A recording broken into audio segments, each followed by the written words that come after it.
Shalom ma sœur, j'espère que tu vas bien. Donc dans quelques minutes, je vais commencer le live. J'attends que beaucoup de bien-aimés arrivent.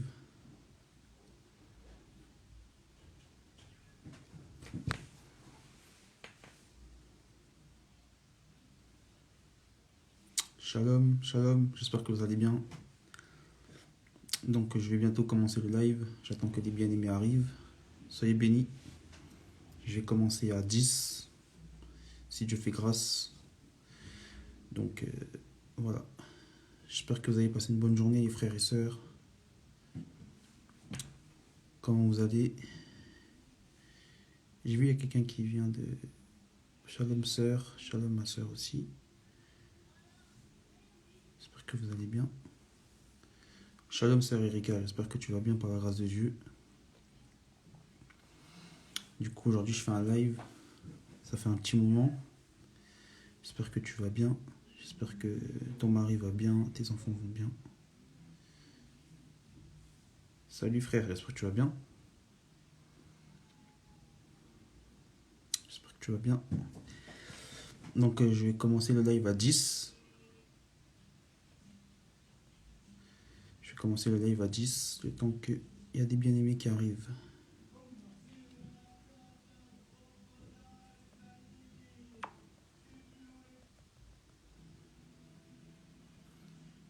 Ça va bien par la grâce de Dieu, ça va bien, merci.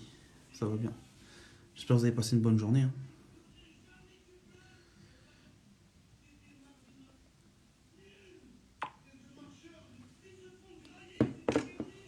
J'espère que vous avez passé une bonne journée.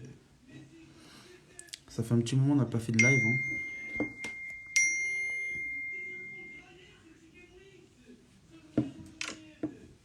Donc aujourd'hui, voilà, je vais parler d'un sujet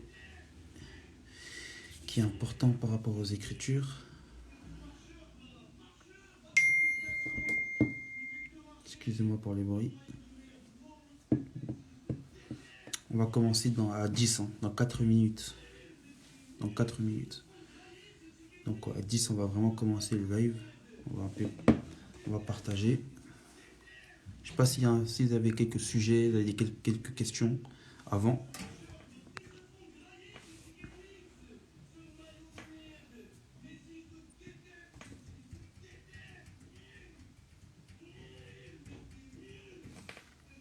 On va bientôt commencer, les frères et sœurs. Shalom frère. Shalom frère aussi. Shalom. J'espère que vous allez bien. Donc je m'explique, en fait, pendant un certain temps avec les frères Jesse, on faisait des lives sur différents thèmes bibliques, sur sa chaîne, comme sur ma page. Et du coup, donc, on entremêlait. Pendant un certain temps, on n'a pas fait de vidéo, on n'a pas fait de live. Voilà, pour diverses raisons, parce qu'on a des occupations, on a des familles, on a le travail, on a des choses à faire. Donc du coup, on n'a pas pu faire beaucoup de live, beaucoup de vidéos, à cause de certaines préoccupations personnelles. En tout cas, ce soir, j'aimerais faire un petit live, parce que ça fait longtemps, et je pense que chaque bien-aimé en a besoin. Du moins, en tout cas, je pense qu'on a tous besoin parfois de communier. Pour ceux qui n'ont pas l'occasion d'aller dans les assemblées, surtout qu'avec le confinement, les assemblées ont été fermées, donc c'était pas facile. Donc je crois qu'on a tous besoin de partager, puis l'interaction avec des frères qui sont loin et sœurs qui sont loin, c'est important. Donc voilà pourquoi j'avais à cœur de faire un live ce soir. Même si on n'est pas beaucoup, c'est pas grave. En tout cas, j'espère que vous allez bien, les frères et sœurs. Comme je dis, on va commencer dans 2 minutes. Et voilà, j'aimerais bien avoir votre réaction, me dire ce que vous en pensez du message que je vais donner. Et après, pour le frère Jesse, normalement, pourrait me rejoindre dans les semaines qui arrivent, dans les minutes qui arrivent.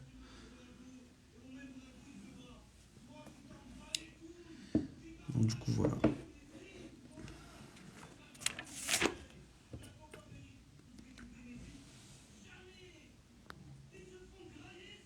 Attendez 2 minutes.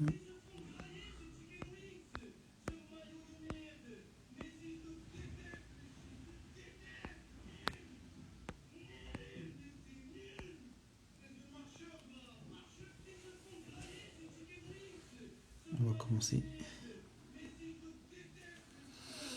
Donc, je vais prier et nous allons commencer d'ici 1 minute.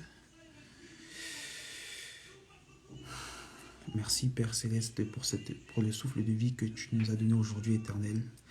Merci Seigneur pour la grâce et la grâce d'être vivant, Seigneur, d'avoir la santé, de nous avoir permis, Seigneur, d'ouvrir les yeux ce matin et d'être vivant ce soir, Seigneur, et de pouvoir, Seigneur Jésus, partager autour de ta parole. Que tu puisses, Seigneur, bénir chacun des bien-aimés présents ce soir, que tu puisses parler à chacun de nous ce soir, Seigneur, que tu puisses être au milieu de nous et que tu puisses approuver ce live, Seigneur. Que ta parole puisse être prêchée, Éternel Dieu, et que ton nom puisse être glorifié, Éternel.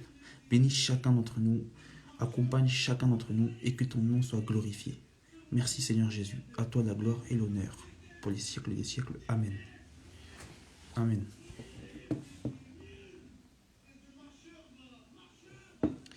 Soyez bénis les frères et sœurs qui viennent d'arriver. Je viens de finir de prier. Donc en fait, ce soir, je vais aborder le sujet de l'amour dans les Écritures. En fait, c'est quoi l'amour selon les Écritures? Donc avec le Saint-Esprit, nous allons expliquer un peu ce qu'est l'amour dans les Écritures. Nous allons un peu expliquer l'aspect de l'amour de Dieu. Et donc, parce qu'aujourd'hui, en fait, on aime bien expliquer un peu des choses qui sont pas forcément compliquées, mais on ne donne pas des choses pratiques. Si je m'explique par là. Aujourd'hui, on aime bien donner on aime bien dire, oui, toi frère, toi ma soeur, toi mon frère, tu vas devoir impacter ton environnement.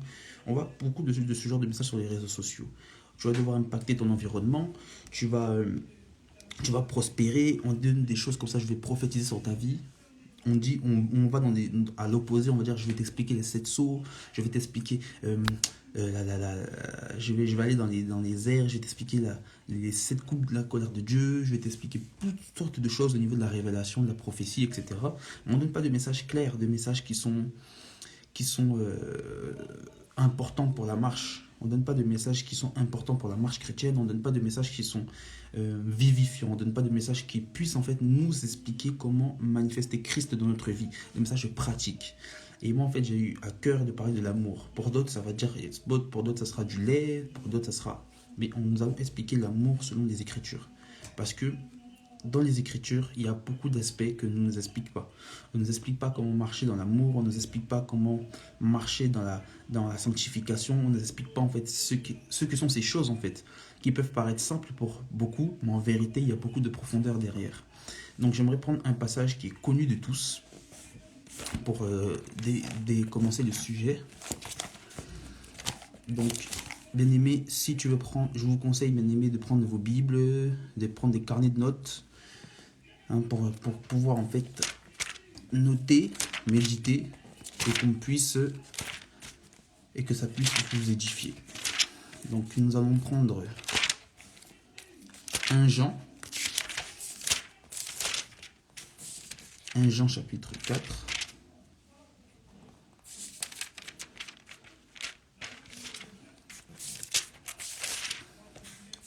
S'il y a des bien-aimés qui peuvent mettre les passages en bas, s'il vous plaît. 1 Jean chapitre 4.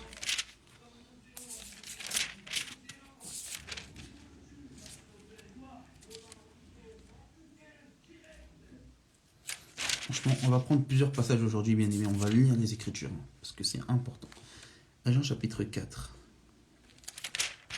On va lire à partir du verset 8. Donc en fait, je veux vraiment expliquer l'amour dans les Écritures. C'est quoi l'amour dans les Écritures? Parce qu'aujourd'hui, si on ne nous explique pas l'amour dans les Écritures, nous ne pourrons pas comprendre en fait comment Dieu s'adresse à nous. Donc j'aimerais prendre 1 Jean chapitre 4, verset 8. 1 Jean chapitre 4, verset 8. Il est dit, je lis au nom du Seigneur Jésus-Christ, que celui qui n'aime pas n'a pas connu Dieu, car Dieu est amour.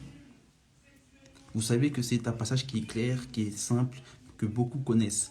Mais on va lire le songe et on va donner l'explication.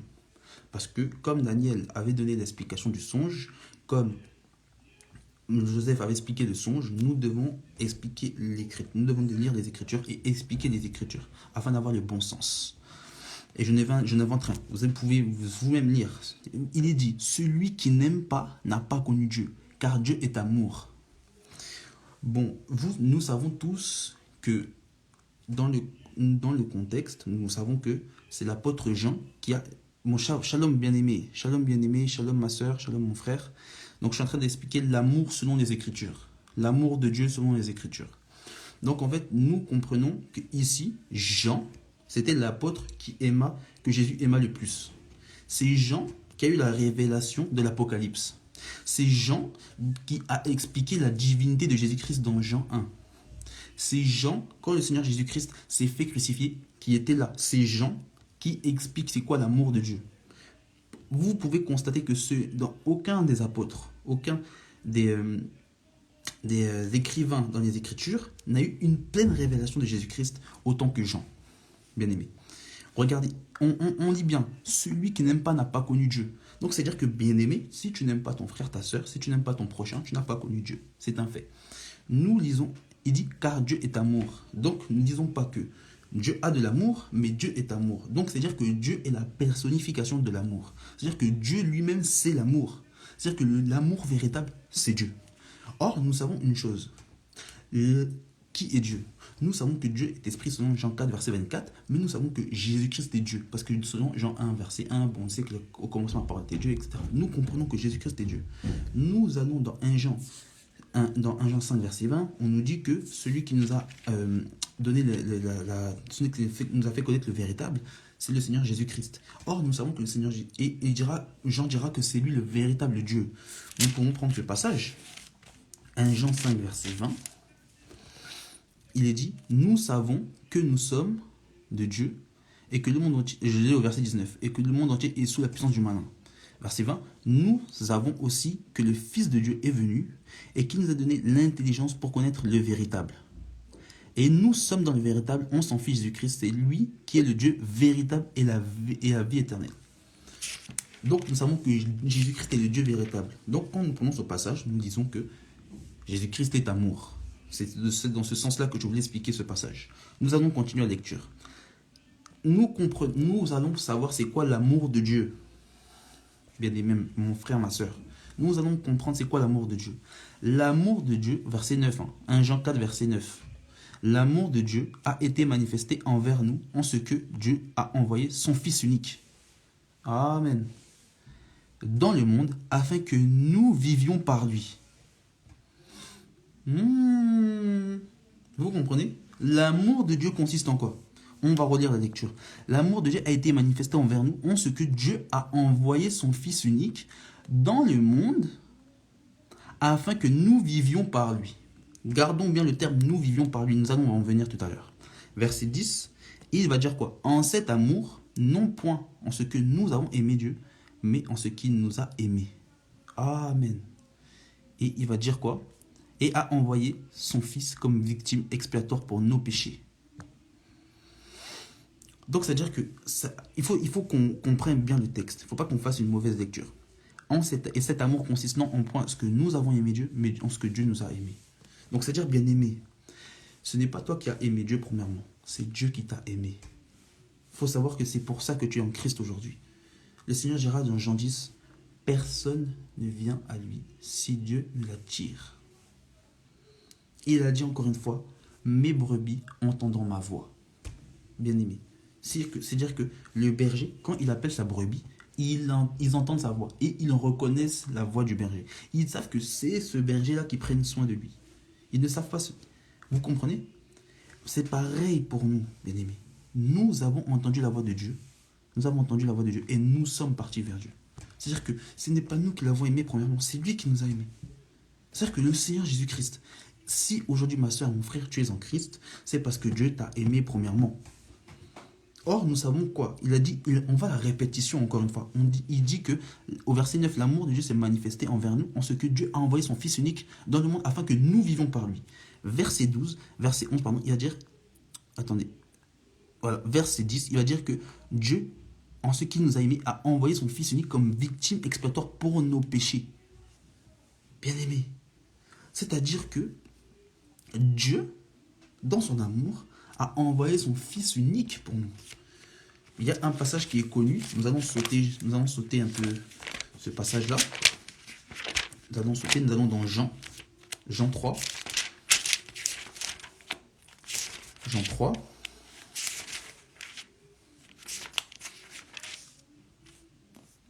Jean 3, verset 16. Ce sont des passages qui sont connus de tous, mais il faut qu'il y ait une bonne explication de ces passages. Parce que beaucoup prennent ces passages pour donner diverses interprétations particulières, or que ces passages sont clairs, certes, mais il faut l'explication selon les Écritures pour comprendre ces choses-là. C'est pour ça que je parle de l'amour de Dieu, parce qu'aujourd'hui, on a un amour qui est un peu falsifié par le monde. On a un amour qui se base sur des œuvres, on a un amour qui se base sur des sentiments, on a un amour qui se base sur des émotions, mais on n'a pas l'amour, le sens de l'amour véritable. Nous ne savons pas c'est quoi l'amour véritable. Et l'amour véritable est décrit dans les Écritures. Vous pouvez voir tout homme, vous pouvez vous attacher à tout homme, aucun homme, aucune femme, mon frère, ma soeur, aucun être ne t'aimera comme Dieu t'a aimé. Aucune personne, bien aimé. Je dis bien, aucune personne ne t'aimera comme Dieu t'a aimé. Parce que Dieu t'a aimé avant la fondation du monde, mon frère, ma soeur. Si toi, aujourd'hui, tu es en Christ, c'est que Dieu t'a aimé. C'est que Dieu t'aime. Ça, bien aimé, persévère. Bien aimé, continue de marcher dans la sainteté. Continue de marcher, mon frère, ma soeur. Continue de te battre. Parce que la récompense, là, bien aimé, la récompense, elle sera grande. Tu seras enlevé, mon frère, ma soeur. Tu mangeras avec le Seigneur, mon frère, ma soeur. Pour l'éternité, tu vivras, mon frère, ma soeur. Ah là là. Imaginez-vous dans le monde de nouveau, dans le paradis. Imaginez-vous, mes bien-aimés. Lisez Ésaïe 65, Ésaïe 11, Apocalypse 21. Regardez là et la perspective de ce qui sera sur la nouvelle terre. Bien-aimés, mon frère, ma soeur. Vous imaginez pas à quel point on nous fait croire dans ce monde que l'amour, toutes ces choses-là, avoir un copain, avoir une copine, avoir des amis, avoir des frères et sœurs, toutes ces choses-là, bien-aimés, je vous dis, je ne dis pas que c'est pas important, je ne dis pas que c'est inutile, je ne dis pas qu'il ne faut pas en avoir, mais c'est vain. Tout ça, c'est vain. Si on s'attache à ces choses-là, si on aime ces choses-là plus que Dieu, on restera, frère, mon frère, ma soeur, on restera. Et regardez, aujourd'hui, beaucoup s'attachent à des gens. Beaucoup même vont en enfer à cause des gens. Parce qu'ils n'ont pas eu l'amour pour Dieu. Ils n'ont pas eu l'amour pour Dieu.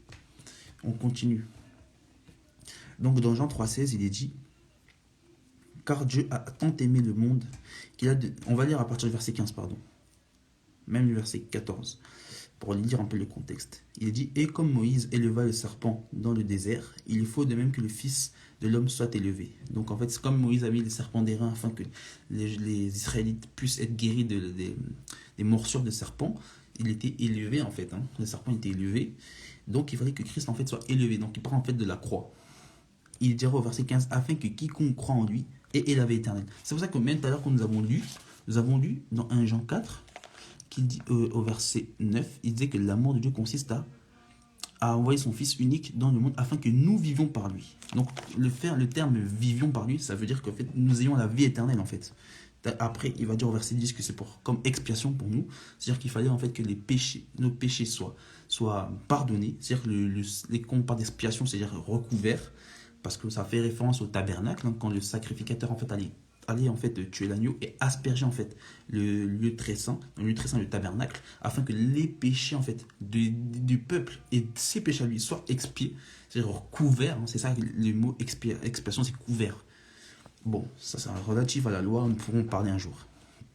Mais nous voyons en fait que l'amour de Dieu consiste à avoir envoyé son Fils unique, afin que quiconque croit en lui ne périsse point, mais qu'il ait la vie éternelle. Bien aimé, si Dieu t'a envoyé, mais il faut qu'on prenne conscience de ceci. Il faut qu'on prenne conscience de ceci. L'amour de Dieu consiste à envoyer son Fils unique afin que nous vivions, bien aimés. Afin que nous vivions. L'amour de Dieu, c'est ça. C'est qu'il est venu sur la terre. Parce que bon, on dit que Dieu a envoyé son Fils unique. En vérité, c'est-à-dire que Dieu est venu. On va dire que Dieu est venu. Mais bon, quand je vais expliquer l'amour de Dieu, je vais expliquer l'amour de Dieu vis-à-vis du monde, l'amour de Dieu, l'amour de Christ pour l'Église, on va descendre crescendo. Donc c'est pour dire en fait que le Seigneur Jésus, dans son amour véritable, Dieu a envoyé son Fils unique. Dieu a envoyé son Fils unique. C'est-à-dire dans son amour véritable, Dieu est venu sur la terre dans un corps de chair. Il est mort à la croix pour nous. la chair est mort à la croix pour nous. Bien-aimés, vous imaginez seulement ce que Christ a subi. Lisez Ésaïe 53. Vous allez comprendre que le Seigneur Jésus-Christ a souffert pour nous. On a déchiré sa barbe. On a percé ses mains et ses pieds. Lisez le psaume 22. Zacharie 12. Nous voyons comment le Seigneur a souffert. Matthieu 26. Lisez les Écritures, mes bien-aimés. Nous, regardez comment le Seigneur Jésus-Christ a souffert pour nous. Par amour, mon frère, ma soeur. Par amour. Par amour. Vous imaginez pas que le Seigneur Jésus est descendu pour nous à la croix.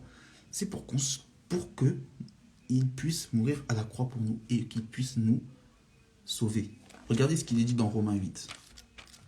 Juste pour terminer un peu avec l'amour de Dieu, dans le sens où il a envoyé son Fils unique pour nous. On va prendre Romains 8. Je ne sais pas si mes frères et sœurs, vous êtes là.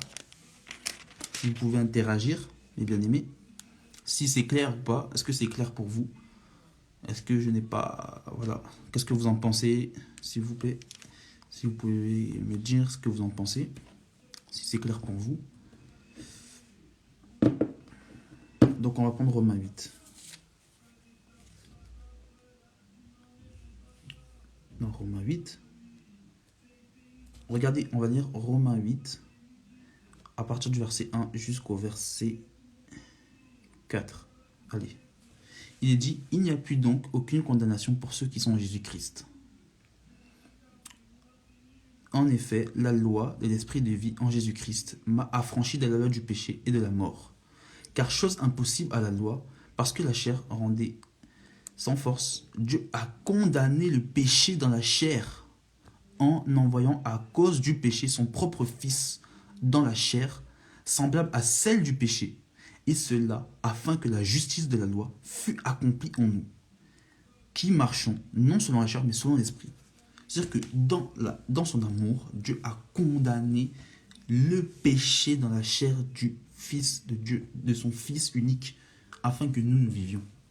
Bien-aimés, vous imaginez, Dieu a envoyé son Fils unique. C'est-à-dire que nous savons que selon les Écritures, selon 1 Timothée 3,16, Jean 14, Jean 1, verset 14, que Dieu est venu en chair.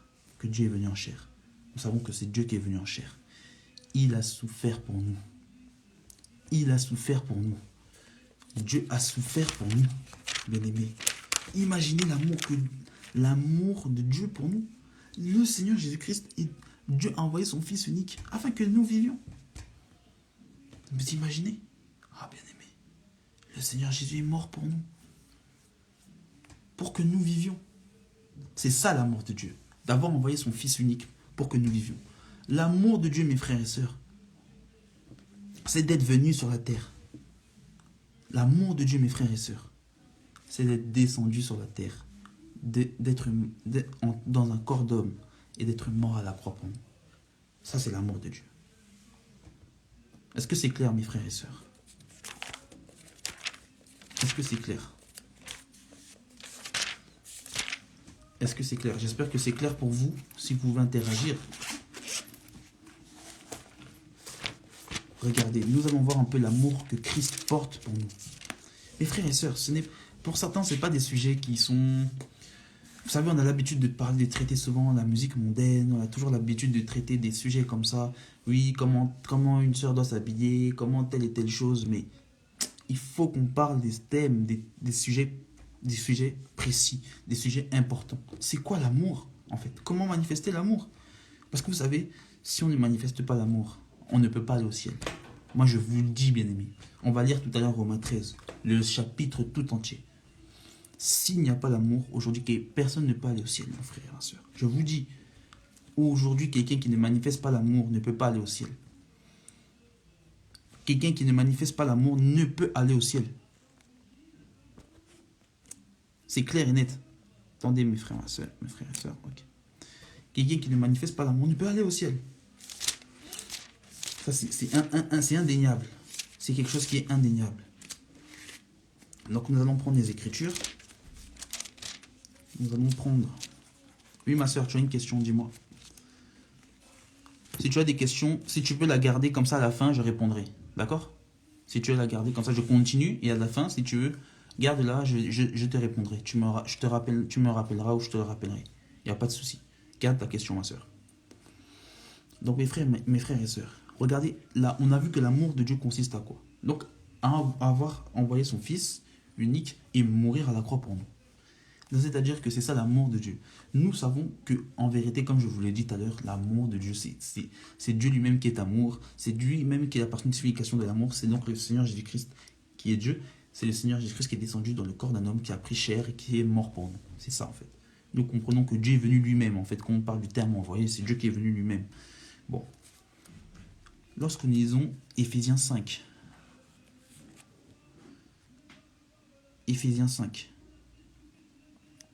nous voyons en fait le rôle marital. On va avoir un double sens. Mais on lit Éphésiens 5 à partir du verset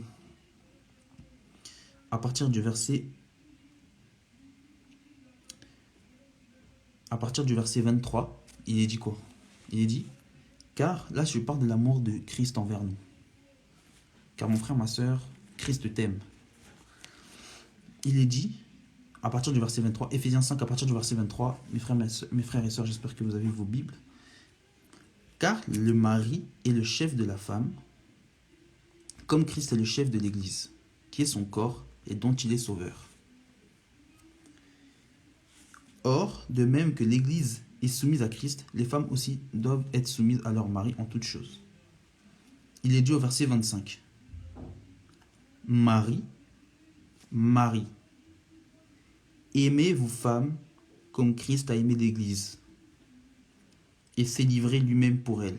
Donc nous allons, en fait, encore une fois, nous sommes dans le même langage de comment Christ a aimé. Vous voyez, pourquoi je dis qu'il n'y a pas de différence entre Dieu et Christ? Nous voyons qu'il est dit au verset 25, pardon. Marie, aimez vos femmes comme Christ a aimé l'Église et s'est lui-même offert pour elle. Nous voyons que l'allusion entre Christ, entre le mari et la femme, la relation mari-homme-femme, et mari et femme, la relation entre l'Église et Christ. Christ a aimé l'Église. Et c'est pour ça que Christ est mort à la croix pour l'Église. Vous voyez? Dieu a envoyé son Fils unique afin que nous soyons sauvés et afin que nous ayons la vie éternelle. Ça, c'est le premier principe. Le premier principe. Là, Christ a aimé l'Église et il s'est offert pour elle. Ça, c'est Christ. Nous prenons Colossiens.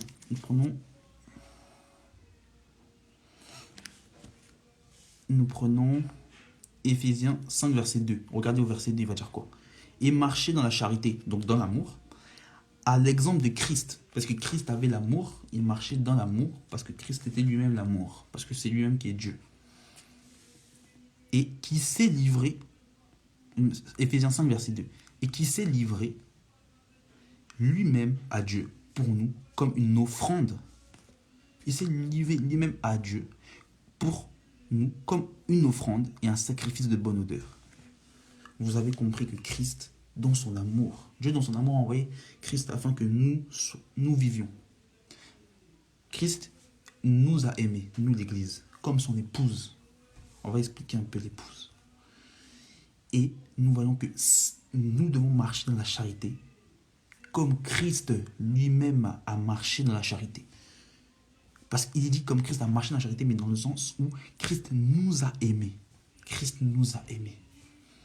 Christ nous a aimés. C'est pourquoi il est dit, et qui s'est livré lui-même. Ah! Donc on parle de Dieu à envoyer, comme je vous ai dit, c'est un langage pour dire que le Seigneur Jésus-Christ est venu de lui-même à la croix. Dieu s'est envoyé lui-même. C'est ça le sens des Écritures. Dieu s'est envoyé lui-même afin que nous vivions, bien-aimés. Je ne sais pas si vous saisissez. Je ne sais pas si mon frère et soeur, vous êtes là. Je ne sais pas si vous comprenez c'est quoi l'amour véritable de Dieu. Mes frères et sœurs, réagissez. Je veux que vous... Est-ce que vous comprenez c'est quoi l'amour véritable? L'amour véritable. J'ai été un peu dans le sens où j'expliquais un peu l'amour de Dieu et l'amour de Jésus-Christ. Bien que Jésus-Christ soit Dieu, Et vous voyez que ça se rejoint. C'est pour dire qu'en fait, même dans ce thème-là, on peut aborder la divinité. C'est ça qui est grave. Bien-aimé, mon frère, ma soeur, est-ce que vous êtes là? Je veux savoir si vous êtes là. Est-ce que vous comprenez? Si c'est pas, est-ce que c'est pas dur? Parce que je veux que vous compreniez, que vous saisissez ceci. Parce que nous devons saisir l'amour de Dieu. Est-ce que vous comprenez ces choses, mes frères et sœurs? Je ne sais pas si vous êtes là. Du coup, est-ce que vous êtes là, mes frères et sœurs? Est-ce que vous saisissez ceci? Parce que c'est important de comprendre et de saisir. D'accord. Ah, ma soeur, tu es la seule. Bon, je vois qu'il y a d'autres frères et sœurs qui suivent, mais bon, je suis la seule qui me répond. Merci, ma soeur. On va continuer. On va continuer. Vous voyez, il est dit quoi? Il est dit que Christ a aimé l'Église. C'est quelque chose qui est important quand même. Bon, on va continuer la lecture. Regardez. Paul va... Parce que nous sommes l'épouse de Christ. Et un époux doit aimer son épouse. Tout simplement. On va prendre juste un passage pour montrer que nous sommes l'épouse de Christ. Éphésiens 11. Au verset 2 à 3. Regardez ce que Paul dira. On va dire juste le verset 11, verset 2. 2 Corinthiens 11, verset 2. Et le Seigneur, Paul dira, « Car je suis jaloux d'une jalousie de Dieu, parce que je vous ai fiancé à un seul époux, pour vous présenter à Christ comme une vierge pure. » Amen, amen, amen. Vous comprenez? Comme à Christ, comme une vierge pure. Et c'est pour ça que même nous revenons à Éphésiens 5. Le Seigneur dira en fait dans Éphésiens 5, l'apôtre Paul dira dans Éphésiens 5 au verset 27, afin de vous faire paraître devant lui cette église glorieuse, sans tache, ni ride, ni rien de semblable, mais sainte et irrépréhensible. Et ici, en fait, quand nous lisons ici le parallèle, c'est dire que, bon, là, j'ai expliqué un peu l'amour de Christ. L'amour de Christ, en fait, c'est d'être livré pour nous. C'est ça qui, même dans Matthieu 20, verset 28, il dira, je ne suis pas venu pour être servi, mais pour mourir en rançon de plusieurs ou de beaucoup. C'est ça l'amour de Christ. L'amour de Christ, c'est de s'être livré lui-même, d'être allé comme un agneau à l'abattoir pour nous. C'est ça l'amour de Christ. Nous avons vu que l'amour de Dieu, c'est d'avoir envoyé son Fils. L'amour de Christ, c'est d'être mort pour nous à la croix. Et même quand on dit, en fait, là je parle vite fait, je vais faire un petit parallèle. Je vais faire un petit parallèle un peu avec l'amour marital. Pour rester un peu dans le même passage, lorsque nous lisons Éphésiens 5, nous voyons en fait que l'homme, là je fais un peu l'amour marital. Ah frère, tu veux participer? Je te fais participer tout à l'heure. Attends un peu mon frère. Là je termine un peu, tu vois, je te ferai participer. Je termine un peu, après je te ferai participer. Comme là, je suis dans plein d'enseignements, je participerai. Hein. Que sois béni, mon frère, sois béni. Je termine ça, je te ferai participer. Si tu as des questions, tu me diras. Donc, tu vois, mon frère, mes frères et sœurs, nous continuons la lecture. Quand je disais, le parallèle, lorsque nous lisons Éphésiens 5, et ben, on voit en fait le parallèle de l'amour en fait que Christ a eu pour l'Église, donc son épouse. Voilà, savons que l'Église c'est l'épouse, comme on l'a lu dans 2 Corinthiens 11 verset 3 et Éphésiens 5 au verset 26. Nous voyons que l'Église est l'épouse, ça c'est un fait. Même si nous lisons même dans Apocalypse pour donner un troisième témoin, comme ça vous saisissez que l'Église est l'épouse, donc un époux aime son épouse. Apocalypse 21. Apocalypse 20, pardon.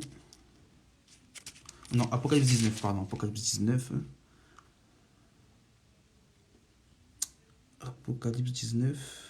Apocalypse 19, verset 7. Il est dit, réjouissons-nous, et soyons dans l'allégresse, et donnez-lui gloire, car les noces de l'agneau sont venues, et son épouse s'est préparée. Amen. Voilà. Donc on montre que l'Église, c'est l'épouse, c'est elle qui s'est préparée. C'est elle qui était sans tache ni défaut, sans ride. C'est elle qui est partie et qui participe, c'est elle qui partira et c'est elle qui participera aux noces de l'agneau. Donc voilà, c'est 3 témoins que je vous ai donnés pour démontrer que l'Église est l'épouse. Donc nous voyons qu'ici, dans Éphésiens 5, à partir du verset 22, c'est lorsque plusieurs fois, avec le frère Jesse, on a abordé les thèmes du mariage. On a expliqué que, premièrement, quand on voit le mariage, on doit analyser le mariage, en fait, c'est-à-dire on doit analyser c'est-à-dire Christ et l'Église. Nous voyons, c'est ça le véritable mariage. Christ et l'Église. Le véritable mariage, c'est cet exemple-là que nous devons, quand nous expliquons le mariage, c'était Christ et l'Église. Or, nous voyons que dans Éphésiens 5, verset 20, à chaque fois, l'apôtre Paul va prendre l'exemple de la relation entre l'Église et Christ. L'Église et Christ. L'Église et Christ, pour montrer que comment le mari doit agir avec sa femme. Donc voilà. Nous avons vu que Christ aime l'épouse, et par, shalom mon frère, shalom, que Dieu te bénisse, God bless you. C'est pour ça que nous voyons que dans l'amour de Dieu, l'amour de Christ, nous voyons qu'il est mort pour son épouse. Christ est mort pour son épouse. Si nous devons dire les choses clairement, Christ est mort pour l'épouse. Voilà. Christ est mort pour tout le monde. Voilà. Christ est mort pour toutes les nations. C'est clair et net pour chaque être humain. Et il est mort aussi pour son épouse. Pour que nous aussi, nous qui avons accepté, nous soyons sauvés. Donc voilà. Donc nous voyons aussi que dans les devoirs domestiques, parce que là j'ai parlé un peu par rapport à Christ, mais nous devons expliquer les devoirs domestiques. Nous voyons qu'il est dit que l'homme, j'oublie à partir du Ephésiens 5, du verset 23, le mari est le chef de sa femme, comme Christ est le chef de l'Église, et qui est le corps dont il est le sauveur. Verset 24. Or de même, je vais mettre le sujet, attendez, en truc. Excusez-moi là, mes frères et sœurs. Je mets juste le sujet en...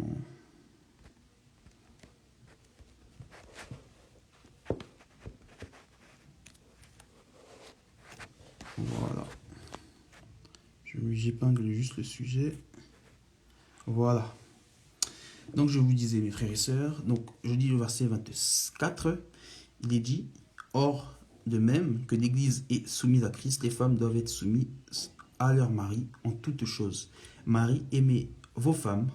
Shalom mon frère, sois béni également, sois béni.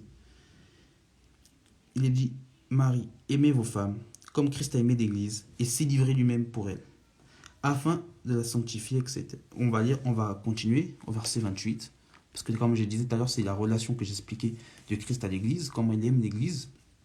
C'est ainsi que les maris doivent aimer leur femme comme leur propre corps. Celui qui aime sa femme s'aime lui-même. Car personne n'a jamais haï sa propre chair, comme il l'a nourrie et en pris soin. Comme Christ le fait pour l'Église. Vous voyez, à chaque fois, en fait, il y a un parallèle entre la relation homme et femme et l'Église et Christ. Verset 30, pardon. Personne, parce que nous sommes même membres de son corps. C'est pourquoi l'homme quittera son père et sa mère, s'attachera à sa femme, et les deux deviendront une seule chair. Car le mystère est grand, je dis cela par rapport à Christ et à l'Église. Du reste, chacun de vous aime sa femme comme lui-même, et que la femme respecte son mari. Excusez-moi, sœur, je bois un peu d'eau. Vous comprenez? Donc, c'est-à-dire que le parallèle entre Christ et l'Église, c'est de même que l'homme et la femme. La femme doit respecter son mari, la femme doit être soumise. C'est à ça qu'elle manifeste l'amour. L'homme, par contre, doit aimer sa femme comme lui-même. C'est-à-dire que l'homme doit subvenir aux besoins de sa femme, l'homme doit s'occuper de sa femme, l'homme doit faire tout dans la possibilité pour sa femme. C'est-à-dire dans le sens qu'il doit aimer sa femme comme lui-même. Pas plus que lui-même, mais comme lui-même. C'est-à-dire qu'il ne va pas lui faire du mal à son corps. C'est pour ça que même Paul va expliquer ce mystère en disant que ils deviendront une seule chair. Donc on deviendra une seule chair, c'est-à-dire qu'ils font qu'un. C'est-à-dire que l'homme ne peut pas se faire mal lui-même, donc il ne va pas faire mal à sa femme. Dans le sens où c'est pour ça qu'il doit aimer sa femme. Et c'est pour ça que l'apôtre Paul va expliquer le parallèle entre Christ et l'Église. Christ aime l'Église, donc l'homme doit aimer sa femme. C'est clair. Ça c'est clair. Si nous devons suivre l'exemple de Christ, parce que être chrétien, c'est, comme on dit souvent, c'est être des disciples de Christ, donc être des petits Christ. C'est de suivre Christ dans tout ce qu'il a fait. Or, nous avons tout à l'heure qu'il marchait dans la charité, qu'il est lui-même, qu'il nous a aimé lui-même, qu'il s'est sacrifié pour nous. C'est ça l'amour de Christ. Donc, bien aimé, nous devons aimer nos femmes. Frère, mon frère, Tu dois aimer ta femme comme Christ aime l'Église. C'est ça le véritable amour. Ça qui va dire quoi? Paul dira encore une fois. Ce mystère est grand, je dis cela par rapport à l'Église. Il va dire en conclusion, pour être simple, parce que c'est bien, on parle de révélation, tout ça, mais il faut être simple.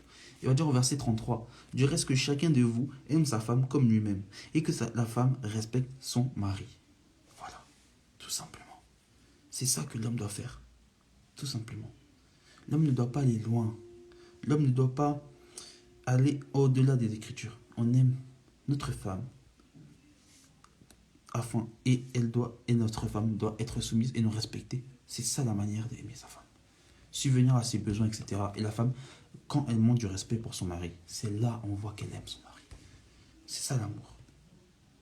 Bon, j'ai un peu expliqué ces choses-là. Après, on peut expliquer le rôle de l'enfant avec son père. Quand on dit Ephésiens 6, verset 1, on dit quoi? On dit que enfants, obéissez à vos parents selon le Seigneur, car cela est juste. Donc c'est ça l'obéissance, c'est ça l'amour pour les parents, c'est de les obéir. Et même il va dire au verset 2, il va prendre l'exemple du commandement, honore ton père et ta mère. C'est le premier commandement avec une promesse. Il va dire au verset 3, afin que tu sois heureux et que tu vives longtemps sur la terre. Donc voilà, c'est ça, c'est le rôle de l'enfant, c'est-à-dire d'obéir à ses parents, d'honorer ses parents, de respecter ses parents. D'obéir, voilà, c'est ça l'amour de l'enfant. L'enfant, il doit faire ces choses parce qu'il aime ses parents. C'est la manifestation de l'amour. C'est ça ce que Dieu veut. C'est aimer. Et par l'amour, on fait du bien aux autres. Et Paul va dire au verset 4, « Et vous, pères, n'héritez pas vos enfants, mais élevez-les en les corrigeant et en les instruisant selon le Seigneur. » Donc c'est pour ça qu'on dit que l'amour du père, parce que là on parle du père, le père ne doit pas hériter ses enfants. C'est-à-dire qu'il ne doit pas agir comme un dictateur, il ne doit pas maltraiter ses enfants, mais il doit les élever en les corrigeant et en les instruisant selon le Seigneur, c'est-à-dire selon le Seigneur, tout simplement. C'est ça que même quand on lit Deutéronome 6, verset 7, Deutéronome 6, verset 7 et 20, on parle du père qui va enseigner son enfant, qui lui apprend comment marcher selon le Seigneur, etc., etc. Et lorsqu'on lit les proverbes, le père dira, mon fils, écoute mon instruction, ceci, cela. Le père, c'est lui qui transmet l'enseignement au fils. C'est ça le père. Le père transmet l'enseignement au fils. C'est le père qui enseigne son fils afin que son fils puisse marcher convenablement. C'est l'éducation. L'amour du père, c'est ça. D'éduquer son fils selon le Seigneur. Donc, voilà l'amour selon différents degrés. On a expliqué un peu l'amour de Dieu, l'amour du Fils, l'amour de Jésus-Christ. On a vu qu'il n'y a pas de différence entre l'amour de Dieu et l'amour du Fils, c'est la même personne. On a vu l'amour de Christ envers l'Église. Bon, on a vu l'amour du père, du mari envers sa femme, l'amour du père envers le fils. Maintenant, concernant l'amour du fils envers ses parents, envers les parents. Bon, maintenant, faut qu'on voit en fait l'amour du chrétien. C'est quoi l'amour du chrétien? Parce qu'on dit beaucoup l'amour, ceci, cela. Mais c'est quoi véritablement l'amour, bien aimé? C'est quoi l'amour? On va prendre l'exemple, avant d'aller dans 1 Corinthiens 13, il y a quelque chose qui est intéressant. C'est que Paul, on va prendre 1 Corinthiens 13. C'est important, on va prendre 1 Corinthiens 13. Et après, on prendra d'autres passages. Donc, dans 1 Corinthiens 13, Paul va expliquer ce qu'est l'amour, dans un sens général. Mais il a nommé ceci la charité. On va lire à partir du verset 2. Même à partir du verset 1. Paul dira, je vais faire la lecture de tout le chapitre. On va lire tout le chapitre. On va lire tout le chapitre et on va un peu le décortiquer.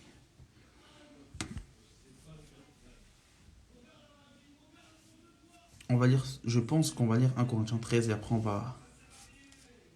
va décortiquer progressivement. Parce qu'il faut qu'on ait une image de ce qu'est l'amour. Bon.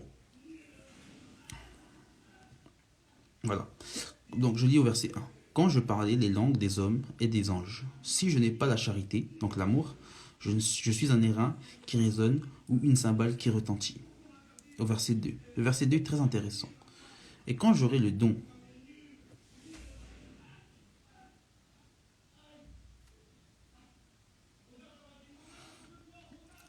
Mon frère, on pourra en parler si tu veux.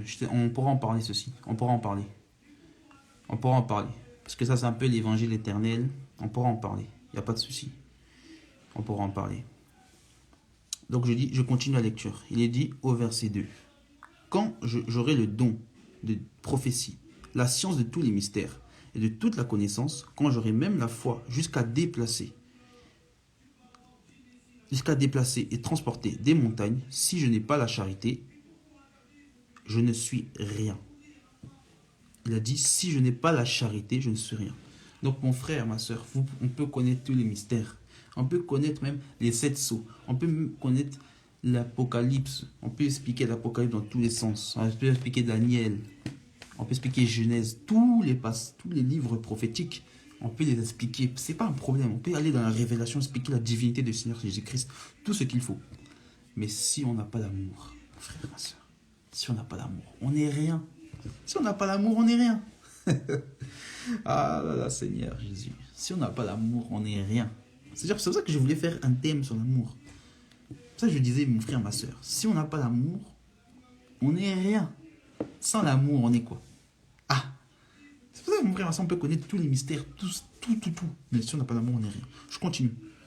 Et Paul va décrire c'est quoi l'amour. Parce qu'il faut avoir quand même la définition de l'amour selon les Écritures. Alors Paul, il va dire, quand je distribuerai tous mes biens pour la nourriture des pauvres, quand je livrerai même mon corps pour être brûlé, si je n'ai pas la charité, ça ne me sert à rien. Donc on peut faire aujourd'hui toutes sortes de dons, on peut faire aujourd'hui toutes sortes de bonnes œuvres, on peut aller même mourir, on peut se sacrifier pour les autres, on peut faire toutes ces choses. Mais si le motif derrière n'est pas un motif lié à l'amour, poussé par l'amour, selon les Écritures, je dis bien selon les Écritures, pas un amour émotionnel ou un amour qui est démesuré, ou non, l'amour selon Dieu. Si je ne fais pas ces choses selon l'amour, ça ne sert à rien. Je peux même mourir pour quelqu'un. Mais si je ne fais pas par amour, je fais par orgueil, pour montrer que je fais pour le sauver, ou peu importe les motifs, ça ne sert à rien, mon frère, ma soeur. Ça ne sert à rien. Ça ne sert à rien. Paul dira ça ne sert à rien. Et même, j'irai plus loin, c'est vain. Comme le dira Salomon, le roi Salomon dans Ecclésiaste 3. Tout est vanité. C'est la vanité. Quand Paul dit que ça ne sert à rien, c'est la vanité. C'est pour dire que c'est la vanité. Il va dire au verset 4. Amen, amen mon frère. Il va dire au verset 4. Shalom frère Karl, j'espère que tu vas bien, ça fait longtemps quand même. Verset 4, il dira, la charité, j'ai expliqué un peu l'amour de Dieu. La charité, verset 4, la charité est patiente. Elle est pleine de bonté. La charité n'est point envieuse. La charité ne se vante point. Elle ne s'enfle point d'orgueil.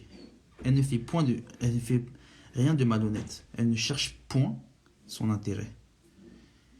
Elle ne s'irrite point. Elle ne soupçonne point. Verset 6. Elle ne se réjouit point du mal, point de l'injustice, pardon. Ça va bien par la grâce de Dieu. Mais elle se réjouit de la vérité. Verset 7, elle s'excuse de tout, elle croit tout, elle espère tout, elle supporte tout. Verset 8, la charité ne périt point, les prophéties prendront fin. Vous comprenez ceci, parce qu'il faut qu'on comprenne ces choses. Il dit quoi? La charité ne périt point, donc l'amour ne périt point, l'amour sera éternel. Les prophéties prendront fin, quand elles s'accompliront, c'est clair. Les langues cesseront, la connaissance disparaîtra. C'est car nous connaissons en partie, et nous prophétisons en partie. Donc aucune personne ne peut dire je connais toute la parole, je connais tous les mystères, toutes ces choses-là. C'est clair, nous connaissons en partie, nous prophétisons en partie. C'est vrai qu'aujourd'hui il y a un corps, dans le corps il y a beaucoup de membres, et beaucoup de membres servent à quelque chose, ont une utilité. Verset 11, lorsque j'étais enfant, je parlais comme un enfant, je pensais comme un enfant, je raisonnais comme un enfant. Lorsque je suis devenu un homme, j'ai fait disparaître ce qui était de l'enfant. Verset 12, aujourd'hui nous voyons au moyen du miroir, d'une manière obscure, mais alors nous verrons face à face. Aujourd'hui, je connais en partie, mais alors je connaîtrai comme j'ai été connu. Verset 13, mais maintenant, donc ces 3 choses demeurent, la foi, l'espérance et la charité, donc l'amour. Mais la plus grande de ces choses, c'est l'amour, mon frère. Voici la définition de l'amour selon les Écritures. Paul a énuméré différentes choses que vous avez compris, que vous avez lu. L'amour, elle excuse tout. L'amour, elle croit tout. Je ne dis pas dis pas qu'il faut être crédule. L'amour, elle croit tout. L'amour supporte tout. La charité ne périt jamais, mon frère, ma soeur. Elle fait rien de malhonnête. Si tu as de l'amour, tu ne fais rien de malhonnête. Si tu as de l'amour, tu ne donnes rien, tu ne cherches point ton intérêt. Tu ne t'irrites point. Tu ne soupçonnes point le mal. C'est ça l'amour, mon frère, ma soeur. Ce n'est pas un amour démesuré, un amour crédule, ou c'est un amour où tu es complètement zinzin. Non, c'est un amour véritable.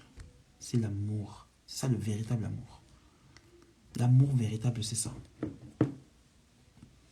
Attendez 2 minutes. Donc c'est ça le véritable amour. Attendez, hein, mes frères et sœurs, je fais juste quelque chose. Voilà. Le véritable amour, c'est ça. Bon, nous allons expliquer en fait un peu l'amour. Nous allons continuer un peu dans la lecture. Nous avons vu en fait que la définition de l'amour.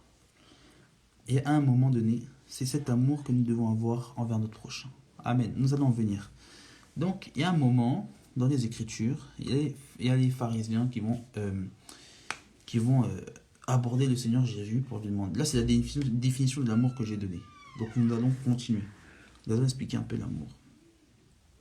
Donc, il y a un moment, il y a des docteurs de la loi qui vont vouloir éprouver le Seigneur Jésus-Christ en lui posant des questions qui sont compliquées pour certains. Et ils vont lui demander en fait quel est le plus grand commandement. Lorsque nous prenons Matthieu 22,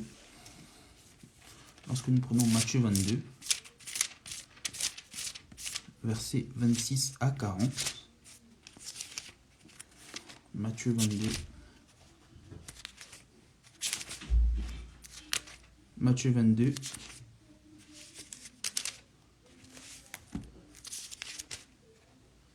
Matthieu 22, 36 à 40. On va lire pour avoir une bonne compréhension. Amen, ma soeur, c'est ça. C'est cet amour-là que nous devons avoir pour les prochains. 36 à 40, il dit, Maître, quel est le plus grand commandement? On va lire au verset 34 plutôt. Les pharisiens, ayant appris qu'il avait réduit au silence les Sadducéens, se rassemblèrent. Et l'un d'eux, docteur de la loi, lui fit cette question pour l'éprouver. Maître, quel est le plus grand commandement? Jésus lui dit, tu aimeras le Seigneur ton Dieu de tout ton cœur et de toute ton âme et de toute ta pensée. C'est le premier et le plus grand commandement. Voici le second qui lui est semblable. Tu aimeras ton prochain comme toi-même. De ces deux commandements dépendent toute la loi et les prophètes. Amen. Donc en fait, les pharisiens sont venus, ils ont voulu interroger le Seigneur Jésus-Christ concernant en fait des questions relatives à la loi. Et dans ces questions relatives à la loi, le Seigneur Jésus-Christ a répondu aux pharisiens en leur disant que le plus grand des commandements, c'est d'aimer Dieu et d'aimer son prochain. C'est-à-dire qu'en fait, le Seigneur Jésus-Christ a réduit les 10 commandements en 2 commandements. Parce qu'il faut savoir que les 10 commandements, c'est 4 premiers commandements. C'est-à-dire, dans les 4 premiers commandements, c'est comment adorer Dieu. Et dans les 6 commandements, c'est comment se comporter avec son prochain. C'est ça les 10 commandements. En vrai, bon, le mot du commandement, ce n'est pas les 10 commandements, mais c'est les 10 paroles. Merci de nous ramener à l'essentiel quand on a tendance à tomber dans l'orgueil, l'arrogance et la prétention de la connaissance des Écritures. Or, tout cela sont les œuvres de la chair. Amen, effectivement. Tout cela sont les œuvres de la chair. Donc, nous voyons une chose. Nous voyons que les 10 commandements, c'est les 10 paroles en soi. C'est les 10 paroles que Dieu a données dans Exode 20 à Moïse, afin que Israël, parce que c'est probablement Israël, puisse avoir une loi morale. Ça, c'est la loi morale. Donc, le Seigneur Jésus-Christ, mon frère, est-ce que tu vas mettre le live en rediffusion? Oui, je vais me remettre en rediffusion. T'inquiète pas, mon frère. J'explique un peu l'amour de Dieu, en fait, selon les Écritures. Donc, je continue. Donc, nous voyons, en fait, que Dieu avait donné 10 commandements, 10 paroles au fils d'Israël, et que le Seigneur Jésus-Christ, et quand il était venu sur la terre, il a réduit ces 10 commandements en 2 commandements, en disant, tu aimeras ton Dieu et tu aimeras ton prochain. Donc, c'est à cela que Dieu a réduit les commandements. Le Seigneur Jésus-Christ a réduit les commandements. Donc, c'est-à-dire à aimer son prochain et à aimer Dieu et à aimer son prochain. Donc, on va en fait, encore une fois, ce qu'on doit faire, c'est-à-dire qu'on doit appliquer. Parce qu'il faut savoir que les 10 commandements ne sont pas abolis, ce sont des commandements qui existent encore parce que ça fait effet de la loi morale. La loi morale doit être encore à observer parce que les 10 commandements sont là pour notre bien. Au contraire, si nous observons les 10 commandements, c'est-à-dire que là, nous observons la loi de Dieu. Bon. Donc, et nous allons voir que qu'est-ce que l'amour. Donc, si nous prenons Romains 13 va nous expliquer par rapport à l'observation de la loi, à l'observation des commandements de Dieu. C'est quoi? Qu'est-ce qu'est l'amour selon la parole de Dieu? L'apôtre Paul va donner cet exemple-là. Romains 13, à partir du verset 8. L'apôtre Paul dira, « Ne devez rien à personne, si ce n'est que de vous aimer les uns et les autres. Car celui qui aime les autres a accompli la loi. » Ah! Donc, on continue à observer la loi. « Car celui qui aime les autres a accompli la loi. » Il dira, en effet, au verset 9, « Tu ne commettras point d'adultère, tu ne tueras point, tu ne déroberas point, tu ne convoiteras point, et ce qui peut encore y avoir se résume dans cette parole. Tu aimeras ton prochain comme toi-même. » Vous voyez, c'est ce que je vous ai dit. Le Seigneur Jésus-Christ a résumé les 6 autres commandements à un seul commandement. Et au verset 10, il dira, « L'amour ne fait point de mal au prochain. L'amour est donc l'accomplissement de la loi. » Donc mon frère, ma soeur, l'amour est l'accomplissement de la loi de Dieu. Donc le fait d'aimer, on accomplit la loi. C'est ceci. C'est par rapport à l'amour, nous accomplissons la loi. L'amour véritable, c'est ça l'amour véritable selon le Seigneur. L'amour qu'on doit porter, on accomplit la loi lorsqu'on porte l'amour. Vous comprenez? Lorsque, ma soeur, mon frère, tu aimes quelqu'un, tu accomplis la loi. Nous pourrons continuer. Nous pourrons prendre même... Attendez. Colossiens 3. On va prendre Colossiens 3. Par rapport à la charité, par rapport à l'amour. On va prendre Colossiens 3, verset 14, où il dit, « Mais par-dessus toutes ces choses, revêtez-vous de la charité, qui est le lien de la perfection. » Donc la charité, c'est le fait d'aimer. L'amour, c'est l'amour, on obéit au commandement, mais l'amour est le lien de la perfection, bien aimé. L'amour est le lien de la perfection. Mais lorsque nous lisons, par exemple, Jean, pour revenir au commandement, nous allons dans Jean 13. On va expliquer ce qu'est un peu l'amour. Jean 13, à partir du verset 34. Regardez ce que le Seigneur Jésus va dire. Amen, amen. Justement, j'allais en venir. Amen. Merci mon frère. Car l'amour de Dieu consiste à garder ses commandements. Amen. Amen. Mais bon, les commandements de Dieu, c'est bien, comme j'ai bien dit, c'est la loi morale. Hein. C'est d'observer, de dire en fait, d'aimer Dieu de tout son cœur et de toute son âme, et d'aimer son prochain, comme il est dit dans les Écritures. Voilà. Voici le Seigneur va dire quoi dans Jean 13, à partir du verset 34. Il dira, « Je vous donne un commandement nouveau. Aimez-vous les uns et les autres, comme je vous ai aimé, vous aussi. Aimez-vous les uns des autres. » Verset 35. « À ceci, connaîtront que vous êtes mes disciples, si vous avez de l'amour pour vous pour les uns et les autres. » Donc l'amour fraternel entre frères et sœurs, c'est à cela qu'on reconnaît que nous sommes disciples. C'est-à-dire que si mon frère, tu aimes ton frère, tu aimes ta sœur, là on parle des frères et sœurs en Christ, hein. Si tu aimes ton prochain, on a vu que l'amour du prochain c'est ceci, mais là on parle de l'amour fraternel. Si tu aimes ton frère et ta sœur, c'est à ceci qu'on voit que tu es disciple de Christ. Voici le commandement nouveau que le Seigneur a dit. Aimez-vous les uns et les autres. C'est un commandement, mon frère. Ma sœur, tu dois aimer ton frère et ta sœur. Regardez dans Jean 14, il va dire quoi? Jean 14, à partir du verset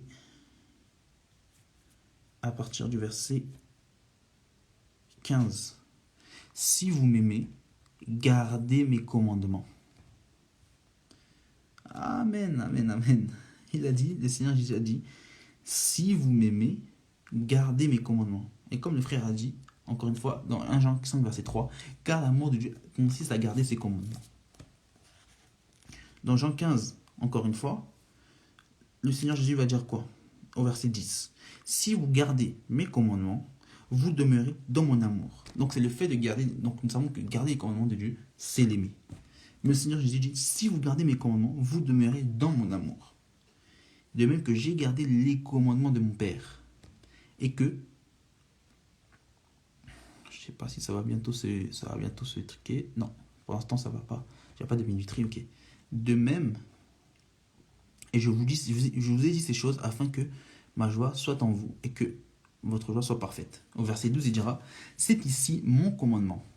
Mon commandement. Aimez-vous les uns et les autres comme je vous ai aimé. Verset 14, il dira, vous êtes mes amis si vous faites ce que je vous commande. Et au verset 17, il dira, Jean 15, verset 17, ce que je vous commande, c'est de vous aimer les uns et les autres. Voilà le véritable amour, mon frère, ma soeur. De s'aimer les uns et les autres. Le véritable amour fraternel, c'est ceci. De nous aimer les uns et les autres. De nous supporter. De nous aimer, mes frères et sœurs. C'est ça, à ceci que consiste l'amour fraternel. D'être tous unis. D'être tous ensemble. C'est ça que même Paul dira. Non. Hébreux 13, verset 1. C'est pas l'apôtre Paul, pardon. C'est l'auteur aux Épîtres aux Hébreux. Parce qu'on soupçonne Paul d'être l'auteur, mais ce n'est pas lui. Il dira, persévérer dans l'amour fraternel. Il dira, persévérer dans l'amour fraternel. Pierre dira ceci aussi dans 1 Pierre 11, verset 22. Ayant purifié vos âmes en obéissant à la vérité, pour avoir un amour fraternel sincère. Aimez-vous ardemment les uns et les autres de tout votre cœur. Vous voyez, mes frères et sœurs, c'est ça l'amour de Dieu. Pierre dira encore ceci dans 1 Pierre 2, 17. Il dira, honorez tout le monde, aimez les frères, craignez Dieu, honorez le roi. Et dans d'autres traductions, c'est aimer la communauté fraternelle. Aimer, honorer tout le monde. Honorer tout le monde. Aimer les frères. Craignez Dieu. Honorer le roi. Aimer les frères. Et on va prendre un dernier passage. 1 Pierre 4, verset 8. Avant tout, ayez les uns pour les autres une ardente charité, donc une ardente amour. Car là c'est 1 Pierre 4, verset 8. C'est-à-dire j'ai pris 1 Pierre 2, 17. Mais là j'ai pris 1 Pierre 4, verset 8. 1 Pierre 4, verset 8. Avant tout, ayez les uns pour les autres une ardente charité. Car la charité couvre une multitude de péchés. Vous avez vu ça, mes frères et sœurs? Car la charité couvre une multitude de péchés. Donc voilà le véritable amour, mes frères et sœurs, de nous aimer les uns et les autres. Donc voilà, j'espère avoir été clair. J'espère avoir été clair pour vous. J'espère avoir été clair. En tout cas, soyez bénis. J'espère soyez bénis, mes frères et sœurs. Voilà un peu ce que Dieu m'a donné par rapport à l'amour. Nous pouvons voir d'autres choses. Voilà ce que est l'amour. Nous devons observer les commandements. Nous devons aimer notre prochain. Et nous voyons en fait dans 1 Pierre 3, nous allons voir un peu ce qu'est l'amour. 1 Jean 3, pardon. Nous allons voir un peu l'amour de Dieu. Qu'est-ce que Dieu a fait pour nous? Il dira dans 1 Jean 3. 1 Jean 3, verset 1. Vous voyez quel amour le Père nous a témoigné pour que nous soyons appelés ses enfants. Pour que nous soyons appelés enfants de Dieu. Et nous le sommes. Si tout le monde ne nous connaît pas, si tout le monde ne nous connaît pas, c'est qu'il ne l'a pas connu. Si le monde ne nous connaît pas, c'est qu'il ne l'a pas connu. Bien-aimés, nous sommes maintenant enfants de Dieu. Et nous serons, et ce que nous serons n'a pas été manifesté. Mais nous savons que lorsque sera manifesté, nous serons semblables à lui parce que nous le verrons tel qu'il est. Voilà sur ces paroles, mes frères et sœurs. Je veux dire que dans son amour, Dieu nous a fait grâce d'être ses enfants. Donc voilà. Soyez bénis, mes frères et sœurs. Si vous avez des questions, je vais y répondre maintenant. Voilà, en tout cas, j'ai terminé par rapport à l'amour de Dieu. Je ne sais pas si vous avez des questions. Frère, tu es disponible un peu pour participer. Tu es disponible pour participer. J'accepte ta demande. Oui, ma soeur, dis-moi. Après, je vais mettre les frères qui veulent participer.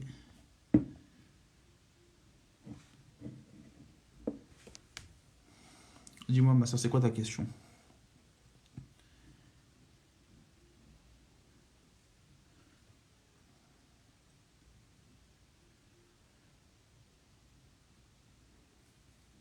Du coup, sa soeur, c'est quoi ta question? Bon, je vais mettre... Si tu as une question, ma soeur, si vous avez des questions, les frères et sœurs, dis-moi. Amen, frère, sois béni. Je vais te faire participer.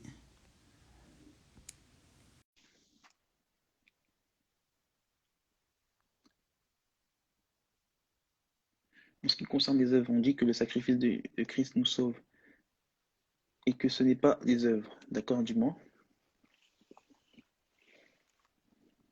Mais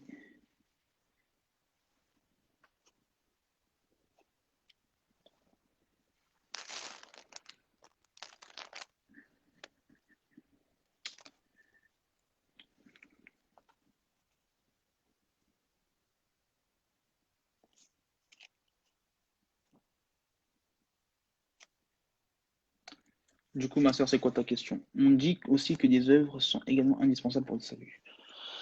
D'accord, je comprends. Donc, en vrai, quand on lit, du coup, je comprends pas quel rôle jouent les œuvres dans la vie chrétienne. D'accord, je comprends. Je comprends ta question. Je cherche quelque chose vite fait. Je sais pas si c'est là. Non, bon, c'est pas grave. Quand on lit, on prend l'exemple de Romain. On prend Romain. On prend Romain. Romain, par exemple, on va prendre Romain 1, verset 16. Il dit, car je n'ai point honte de l'évangile. C'est une puissance de Dieu. Romains 1, verset 16. Pour le salut de quiconque croit, juif premièrement, puis du grec. Parce que en lui s'est révélée la justice par la foi et pour la foi. Il est écrit que le juste vivra par la foi. Bon, effectivement, on voit en fait que quand on lit les Écritures, on voit en fait que dans les Écritures, l'homme n'est pas sauvé par ses œuvres, par les œuvres. Tu vois, l'homme n'est pas sauvé par les œuvres. Nous pouvons lire ça dans Romains 3. Attends, ma soeur, je prends un passage. Romains 3, à partir du verset 21, il nous est dit, mais maintenant, sans la loi, est manifestée la justice de Dieu, et à laquelle rendent témoignage la loi et les prophètes. Justice de Dieu par la foi en Jésus-Christ pour tous ceux qui croient. Il n'y a point de distinction, car tous ont péché et sont privés de la gloire de Dieu. Ils sont gratuitement justifiés par sa grâce. La justification, donc, c'est être sauvé, être rendu juste par Dieu. Ils sont justifiés par sa grâce. C'est ce qui est écrit, ils sont justifiés par sa grâce. Excuse-moi, ma soeur. Voilà. On est justifié par sa grâce, par le moyen de la rédemption qui est en Jésus-Christ. C'est lui que Dieu a destiné, par son sang, à être pour ceux qui croiraient victimes expiatoires. Bon, voilà. On dit qu'en fait, ceux qui sont... il est dit en fait qu'on est justifié par la foi et non par les œuvres. C'est par le sacrifice de Christ en fait que nous sommes justifiés. C'est par le sacrifice de Christ que nous avons accès au salut. Et c'est pour ça en fait qu'il va dire Paul au verset 27, où est donc le sujet de se glorifier? Il est exclu par la loi des œuvres, non, mais par la loi de la foi. Parce que c'est par la foi en Christ que nous sommes sauvés. Il est dit, ou bien Dieu est-il seulement le Dieu des Juifs? n'est-il pas aussi des païens? Oui, il est aussi des païens, puisqu'il y a un seul Dieu qui justifiera par la foi les circoncis et par la foi des incirconcis, anéantissant donc la loi par la foi, loin de là. Au contraire, nous confirmons la loi. Et tu vas voir, quand on prend Éphésiens, je vais prendre Éphésiens, je prends plusieurs écritures pour te montrer en fait que les écritures ne se contredisent pas, ma sœur. Quand on prend bien les écritures comme ils sont,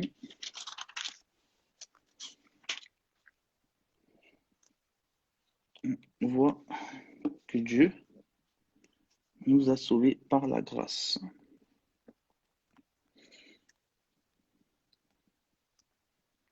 Il va dire dans Éphésiens 1 au verset 7, il dira, en lui nous avons la rédemption par son sang, la rémission des péchés selon la richesse de sa grâce, que Dieu a répandu abondamment par toute espèce de sagesse et d'intelligence. Tu vois, ma sœur, c'est par la grâce de Dieu que nous sommes sauvés. Nous sommes sauvés par la grâce. C'est-à-dire que par le fait que c'est non par les œuvres, non par mérite, mais c'est la grâce signifie en fait euh, une faveur imméritée. C'est ça en fait la grâce. Excuse-moi ma sœur, je fais quelque chose. Et c'est pour ça que même on prend, même c'est ça que témoigne Éphésiens 2 verset 8, car c'est par le moyen, Éphésiens 2 verset 8, Éphésiens 2 verset 8,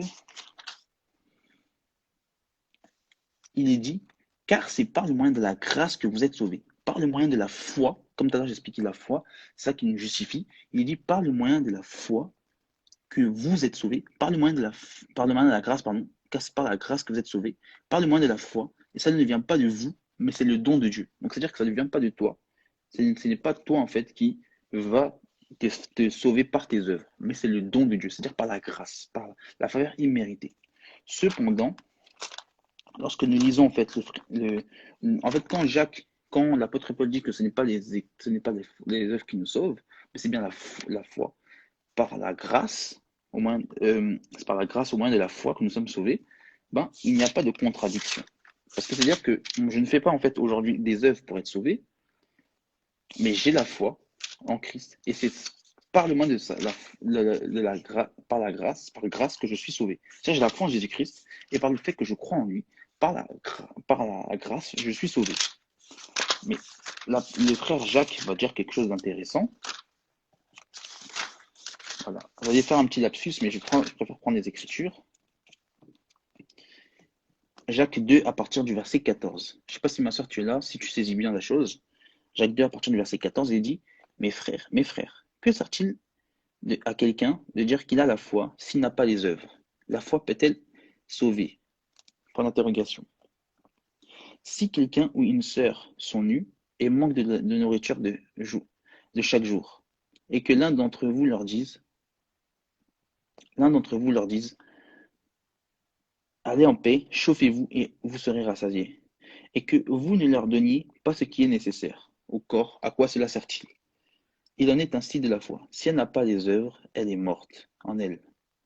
Mais quelqu'un dira, toi tu as la foi et moi j'ai les œuvres. Montre-moi ta foi sans les œuvres.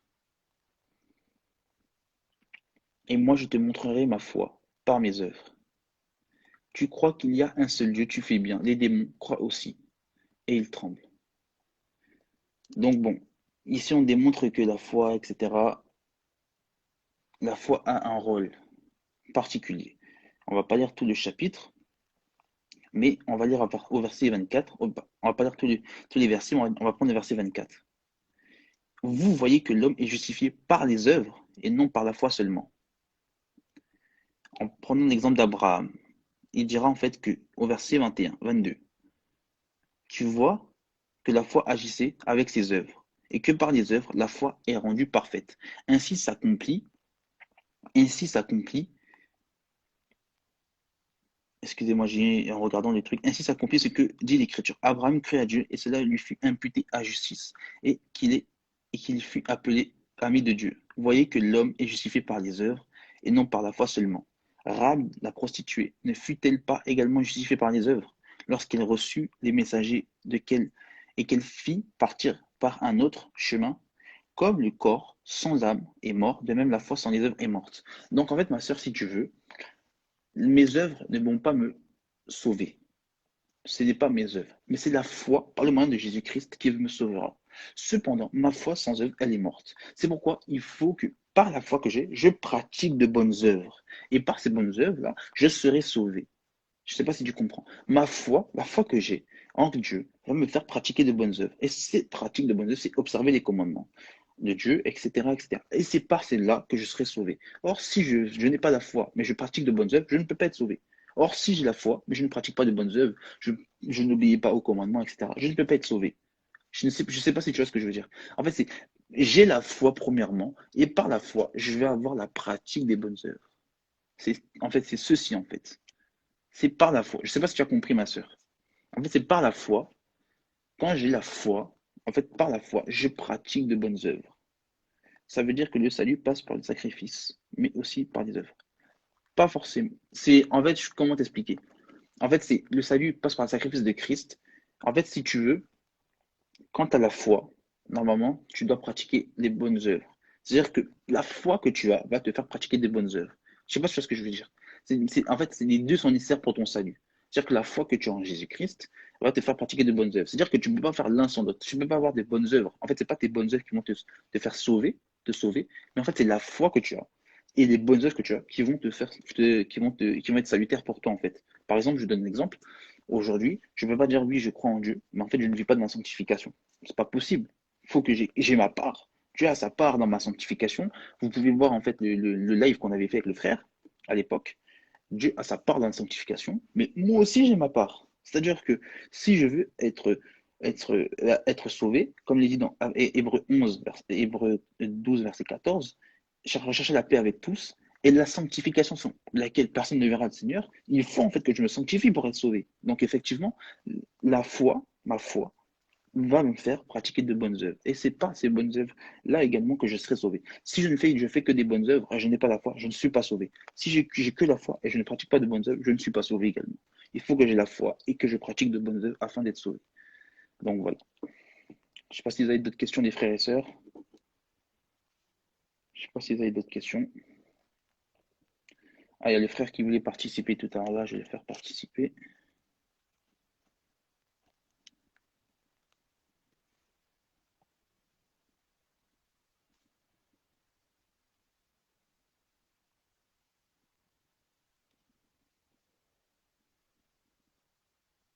Ça marche. Ça marche pas trop, mon frère, hein. La sœur a dit, imaginons une personne accepte sincèrement Jésus-Christ, mais il se détourne du chemin du Seigneur à un moment. Nous pouvons prendre un passage pour exprimer ceci, ma sœur.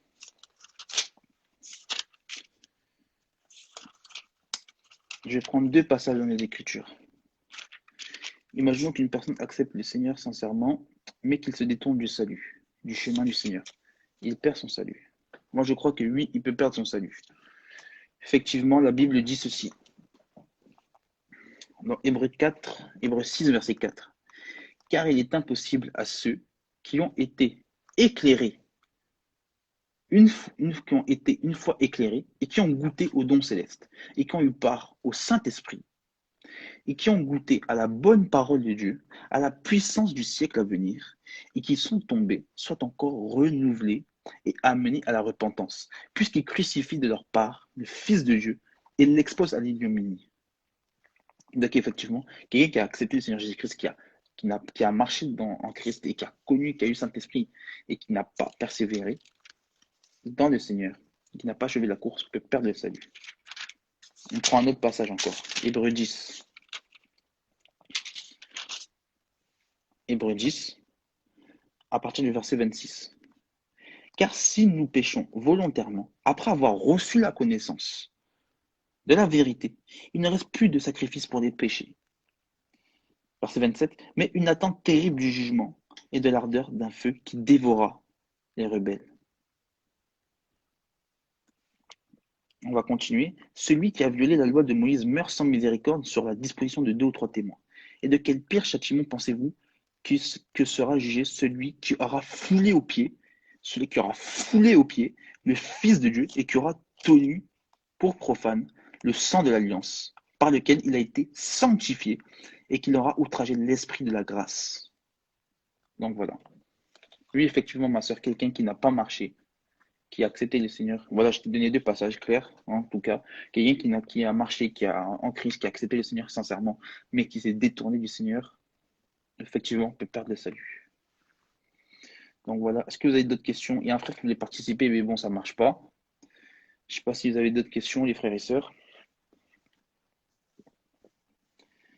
Si vous avez d'autres questions, la fin d'une chose vaut mieux que son commencement. Finissons avec le Seigneur. Amen, amen. C'est pour ça que moi je dis un truc, mes frères et sœurs. Marchons persévérons. Mais, mais je dis une chose, mes frères et sœurs, il faut qu'on nous tenions, que Dieu nous garde, que Dieu nous protège, que Dieu soit avec nous. Parce que nous ne connaissons pas l'avenir. Comme Paul dira, la vie chrétienne est une course. Il dirait, je cours, je cours, je cours. Mais, mes frères et sœurs, nous ne connaissons pas l'arrivée. Nous ne sommes pas arrivés. C'est pas parce qu'on a le Saint-Esprit, qu'on a la connaissance, qu'on vit dans la sanctification ou autre, qu'on ne peut pas tomber. Aujourd'hui, il y a des gens qui sont tombés. J'ai vu des gens qui étaient dans la foi du Seigneur. Il y a des gens qui marchaient dans la sainteté, qui étaient dans la modestie, qui ne portaient plus de pantalon, plus de maquillage, plus de bijoux. On dirait qu'ils avaient une apparence de piété.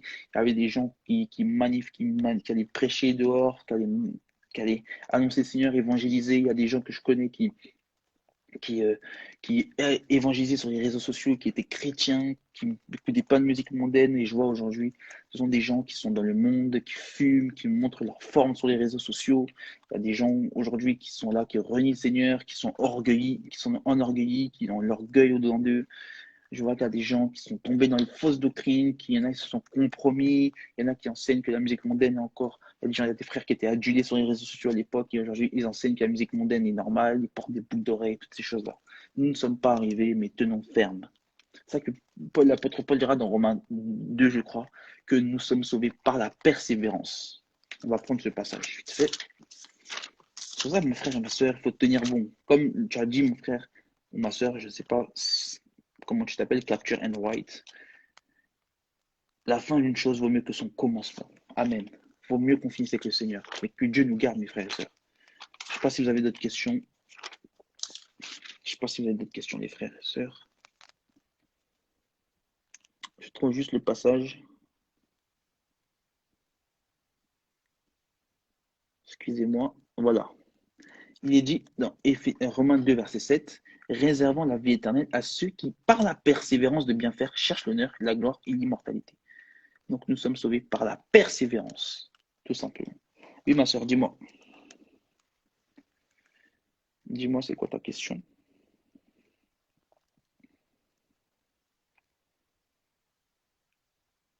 Je ne sais pas si les frères et sœurs, vous êtes là. Est-ce que vous avez des questions, les bien-aimés? Je ne sais pas si vous avez des questions, frères et sœurs.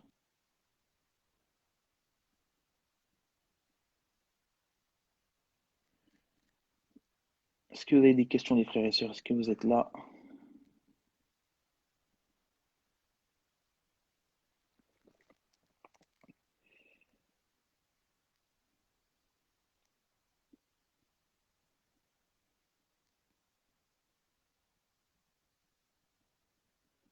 Je ne sais pas si vous êtes là, les frères et sœurs. Est-ce que vous avez des questions avant que je conclue? Pour certaines fois, on peut voir des différences entre l'Ancien et le Nouveau Testament. Exemple, l'alimentation. Effectivement, pourquoi? Pourquoi certaines fois on peut voir des différences entre l'Ancien et le Nouveau Testament? Exemple sur l'alimentation. Bon, après on pourra un peu expliquer un jour la loi et la grâce, mais il faut savoir que bon, la grâce et la loi, nous sommes dans ces deux dispensations différentes. Il faut savoir que dans l'ancienne alliance, Dieu s'adressait à Israël. Dieu s'adressait à Israël, Dieu a donné des lois à Israël. Aujourd'hui, Dieu a donné des lois et Dieu est venu sur la terre et s'est manifesté dans le Fils. Nous pouvons lire dans Jean 1 que Moïse est venu avec la loi et les ordonnances et que le Seigneur Jésus est venu avec la grâce. Et dans la grâce, il y a des choses qui sont relatives, qui ne sont plus relatives aux païens. Si on lit par exemple Acte 15, on voit qu'en fait, il y a des choses que les païens avaient et pratiquaient, c'est-à-dire ceux qui étaient des étrangers, les gentils, venaient à Christ, ils ne devaient pas pratiquer les mêmes choses que les Israélites. Voilà. Donc il y a des choses qui sont relative à la loi, que Dieu, en fait, lors de son sacrifice, a aboli, dans le sens, il a accompli, plutôt, le Seigneur Jésus-Christ a accompli la loi, et la loi, en fait, aujourd'hui, s'accomplit de manière spirituelle. C'est ça que Paul dira dans Romains, la loi est spirituelle et non la loi est non physique. C'est ça que même l'alimentation, on voit que Dieu a dit qu'il a rendu toutes sortes de choses pures, que toutes sortes de choses peuvent être mangées. Il n'y a pas voilà, le Seigneur Jésus n'a pas donné de passage de doctrine, de commandement en disant que vous ne devez pas manger tel et tel animal. Et puis voilà, c'est clair en fait. Selon le fondement des apôtres et des prophètes, lorsque nous avons acte 15, nous voyons en fait que les apôtres n'ont pas en fait donné de commandement, de prescription. En plus, c'est selon le Saint-Esprit clair par rapport à la nourriture. On peut prendre vite fait acte 15. C'était par rapport en fait à la circoncision. Acte 15.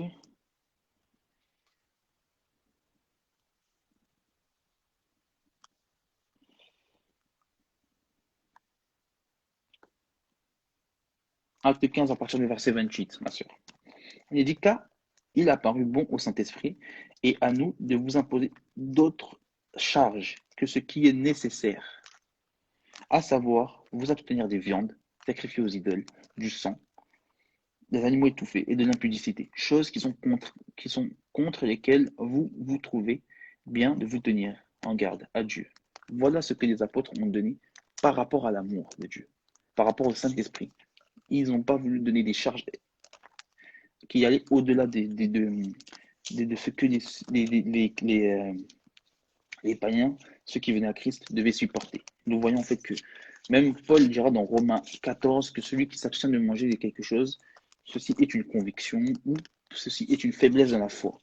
Nous voyons en fait que si par exemple je ne veux pas manger de porc, parce que j'ai la conviction que ceci est un péché, c'est parce que j'ai la faiblesse dans la foi, je n'ai pas encore eu la révélation d'explication de la loi, je n'ai pas compris en fait ce qu'était la loi et la grâce, et c'est par rapport à cela que je fais ces choses. Mais Paul dira que c'est une faiblesse dans la foi, c'est-à-dire que je ne comprends pas, c'est l'ignorance en fait, tout simplement, qui me fait faire ces choses. Mais sinon, parce que si, pour faire clair, il y a des différences au niveau alimentaire, c'est parce qu'aujourd'hui, nous sommes dans deux dispensations différentes. Dieu avait donné la loi à Israël, des lois relatives à Israël. Aujourd'hui, nous sommes dans la grâce, et dans la grâce, nous ne sommes pas tenus d'observer ces lois. En tout cas, sur le point de vue alimentaire. Mais du coup, c'est vraiment possible de connaître Elohim et de lire sa parole tous les jours, quand même se perdre. Est-ce que dans l'Ancienne Alliance, Dieu s'adresse, l'Ancien Testament, Dieu s'adresse à Israël, est-ce qu'il s'adresse aussi à l'Église? Les promesses d'amour, de prospérité et tout. Donc, ma sœur, effectivement, quand on prend le principe, on peut connaître Dieu et se perdre. On peut connaître Dieu et se perdre. Il y a des gens, des fois, comme on peut regarder l'exemple de Saül. Il avait connu Dieu.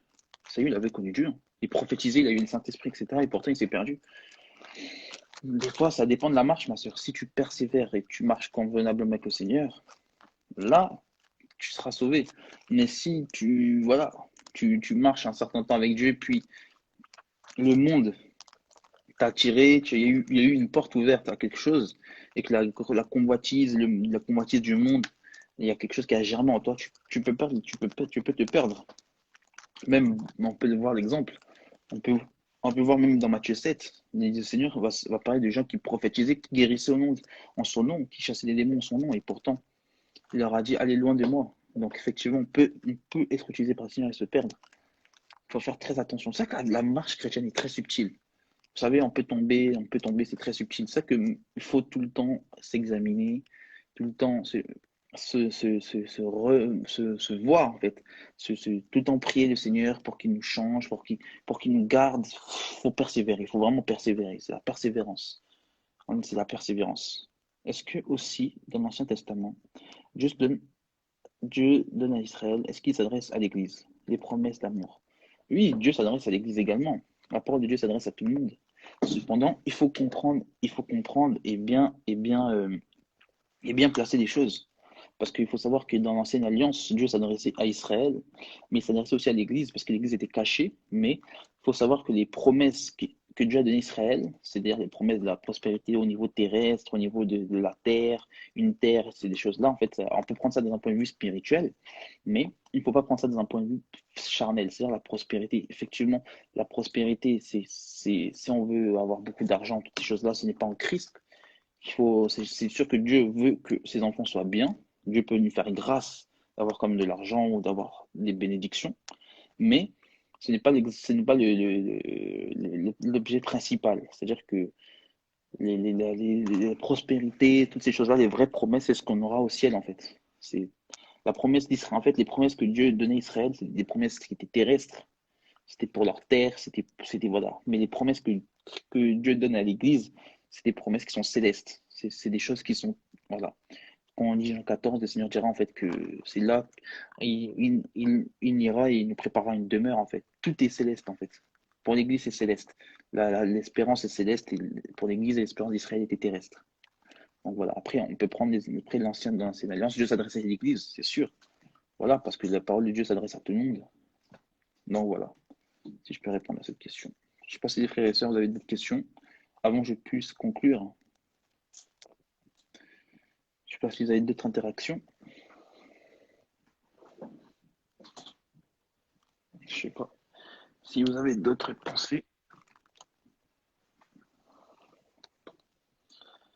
Salut mon frère Kevin, j'espère que tu vas bien.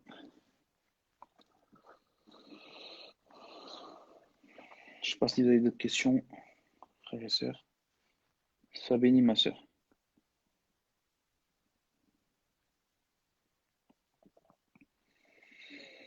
Du coup, bon, vous n'avez pas d'autres questions, vous n'avez pas d'interaction.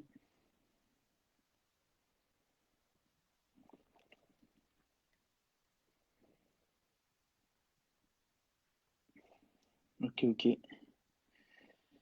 En tout cas, les frères et sœurs, soyez bénis. Merci d'avoir suivi. Merci d'avoir suivi ce live. Soyez que Dieu vous garde. Nous allons juste prier une petite minute. Merci Seigneur Jésus-Christ d'avoir fait grâce qu'on puisse faire un live ce soir sur ton amour Seigneur autour de tes écritures. Merci Seigneur de nous avoir parlé à chacun d'entre nous. Merci Seigneur Jésus de nous avoir gardés. Merci Seigneur Jésus de nous avoir enseigné. Que ton nom soit béni éternel. À toi la gloire et l'honneur et la louange. Merci pour tout ce que tu fais. Merci pour ta miséricorde, ton amour. Merci pour ta grâce. J'espère que chacun d'entre nous serons sauvés, Seigneur, que tu gardes chacun d'entre nous dans notre marche, que nous pouvons manifester l'amour que tu nous as donné, Seigneur, car ce ne soit pas les œuvres de la chair, un amour charnel, un amour qui sort de ta parole, mais que ce soit un amour qui est scripturaire, un amour qui est lié à toi, un amour qui vient de ton esprit, Seigneur, qu'on puisse nous aimer les uns et les autres, qu'on puisse aimer nos familles, qu'on puisse aimer nos prochains, que ton nom soit béni, Seigneur, dans ces choses, garde-nous, protège-nous. Gloire à toi, Seigneur Jésus. En ton nom, je t'ai prié. Amen. Soyez bénis, les frères et sœurs. En tout cas, c'était avec un grand plaisir que j'ai pu faire ce live ce soir. Bon, le frère Jesse devait peut-être passer s'il avait le temps. Il n'a pas pu. En tout cas, bon, soyez bénis, les frères. Que Dieu vous bénisse, que Dieu vous garde. Et puis, à la prochaine, hein, je ne sais pas quand, on fera un live de nouveau. Voilà, j'ai prié. Merci, de rien, ma soeur. Sois bénie. Voilà. Si vous avez des questions, si vous avez besoin de prière, n'hésitez pas. De même, pour ceux qui ont mon numéro, n'hésitez pas. Parce que je ne suis pas trop actif sur les réseaux. Je poste une photo comme ça. Après, je pars. Des fois, je désactive même Instagram parce que j'ai pas trop le temps. Donc voilà.